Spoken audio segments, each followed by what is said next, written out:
There is a renewed push in the capital to send California families a child tax credit. If approved, it would send low-income families roughly $1,000 per household every year. Our political reporter Morgan Reiner has details tonight from Sacramento. Right now, California does provide low-income California families that have children under the age of 6 with a child tax credit. But Assembly member Miguel Santiago says that poverty doesn't simply stop when your child reaches the age of 6. During the pandemic, the federal government offered tax relief to low-income Americans with kids. It meant money right in their pockets. That ended in 2021. That was the largest anti-poverty program.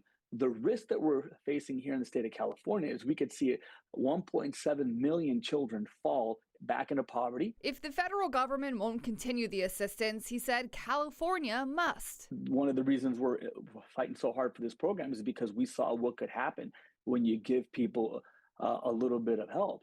These are people who are working full-time jobs, often can't make ends meet, and the ability to just make that rent, the ability to just put food on the table becomes a game changer. The bill would give families, regardless of immigration status, that make less than $30,000 a year, $1,083 if they have kids under the age of 18, if they have children aged 19 to 23 who are students, or if any child of any age has permanent and total disabilities. Because we know that if you have to care for somebody, that care is going to be for life, and we want to make sure that people aren't falling into poverty and landing homeless. The program comes at a cost and at a time when the state is facing a $22 billion deficit. We're looking at about close to $700 million per year, but for a very important program.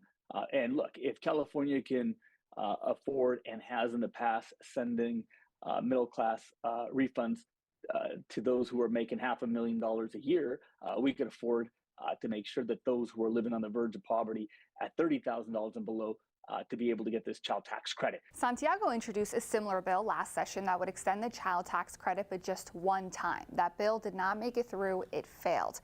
Now, I reached out to several California organizations, the California Tax Association, the Howard Jarvis Tax Foundation, to see where they stand on a proposal like this one. I have not heard back from them, but I did reach out to the California Republican Caucus, and they told me that they would have to look further into this before they could publicly comment on it.